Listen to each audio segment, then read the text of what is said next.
Hip-hop started in the inner city among so-called blacks, coming up with a way to have a good time while staying out of trouble.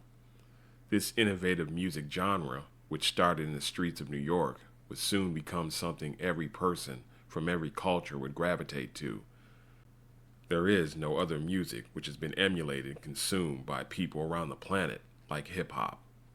Hip-hop music was about partying and having a good time until the late 80s, where it became much more conscious. Artists like KRS-One and Public Enemy led the way in the subgenre of conscious rap. This was also the time when major record labels began taking notice of how influential hip-hop music was, something which was seen as a fad which would soon fade away, with now the driving force of music, fashion, and cultural trends taking the place of rock and roll. This would be the time when hip-hop would go from being about having fun and a voice for revolution and upliftment of our people to something which could be capitalized on by corporations. The rap group which would spearhead this pivot in hip-hop music would be NWA. NWA made music making the street life cool. They made everyone want to be gangsters and hardcore street dudes. No longer was hip-hop a sound of positivity and revolution for our people. It was now about selling depravity and harm to our own for big bucks. Before hip-hop music went into this downward spiral, it was seen as something real. Rap artists speaking about the struggles of inner-city life, not glamorizing it, but warning people of its pitfalls while searching for a better way of life. It was about standing up to the system of oppression and speaking truth to power. Now, it's just a form of entertainment for the dollar, and it's totally fake. Many artists jumped on this train of gangster rap having no connection to the streets whatsoever. It was all about capitalizing on people's fascination with violence and criminality. This isn't any different from other industries like movies or video games. Movies like The Goodfellas and The Godfather are looked at as landmark movies. Mortal Kombat and Grand Theft Auto are some of the most popular gaming series ever, with Mortal Kombat in particular dominating the coin-op arcades for years. Hip-hop, however, was the voice of a people under oppression, a way for them to express their frustration with a racist society and to find a way to overcome it. This disappeared at the advent of gangster rap, as many of our own people sold us out in order to cash in on gangster rap fame. The group NWA is honored for blazing a path for hip-hop to become mainstream, making it a worldwide phenomenon.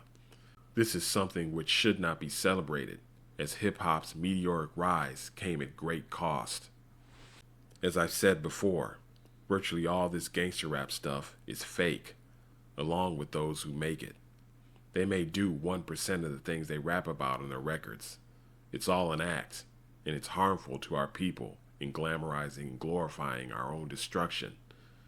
It's cool to sell drugs, to murder your own people, to abuse drugs and alcohol, and to turn your own women into whores.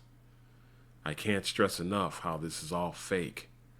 We rap about blocks we don't own, cars we don't drive, guns we don't have, and money we don't make. With all these things, these gangster rappers have done nothing to uplift their communities. None of the money they have made has gone to improve the places they come from. What have these gangster rappers done to protect their communities from those who would seek to harm us? With all the guns these rappers talk about having, no one should be willing or able to come into our neighborhoods and do anything to us without consequences. Why do we also glorify mobsters like Al Capone and John Gotti? These people saw black people as roaches. They hated our guts, yet everyone wants to be a mob boss, and they see Scarface as someone to aspire to be. These people would step over you if you were on fire, but we venerate them anyway.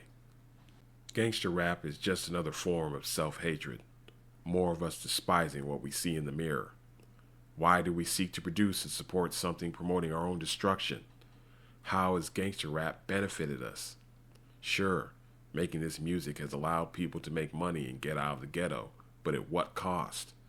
Would you want your daughter to make music about being a whore and sleeping with multiple men while telling other young women it was cool to do so if it made her rich? Do the ends justify the means? Not to sound like a broken record, but this, again, had to do with a lack of self-respect. Our enemies who own the record labels and the radio stations have no problem putting this stuff on their airwaves, because this is how they degrade our people, while having those same people heavily participating in doing so. Many of our people chose to make this type of music, but if they don't rap about these subjects, they won't get signed to a record deal. We're not supposed to hate our brother. Making rap songs about the horrible things we do to our own people, while having no smoke for the people who oppress us and do harm to us, is not only sin, it's cowardice. We're supposed to fight the power, not aid and abet it. Hip-hop is the best music genre out there, and the world agrees. It belongs to us, because we are the ones who made it. Let's start using it to benefit and empower us, instead of everyone else.